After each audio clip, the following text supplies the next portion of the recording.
جی السلام علیکم۔ دو طرح کے لوگ محنت کرنے والے ہوتے ہیں۔ ایک بندہ محنت کرتا ہے، تھوڑی سی محنت کی، اس کو اجر بہت زیادہ مل گیا، اس کی محنت کو اللہ رب العالمین نے رنگ لگا دیا، تو وہ خوش قسمت ہے۔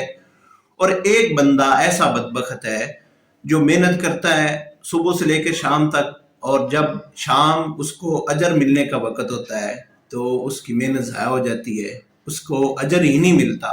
یقیناً وہ بدبخت ہے۔ اگر رمضان المبارک دیکھا جائے تو یہ تھوڑی محنت پہ زیادہ اجر والی چیزوں کا ذریعہ ہے۔ مطلب ہم نے تھوڑے عمل کیے، نماز تھوڑی پڑھی، ہم نے تھوڑے عمل کیے، نماز تھوڑی پڑھی، تو اللہ رب العالمین نے ہمیں بڑا اجر عطا کر دیا۔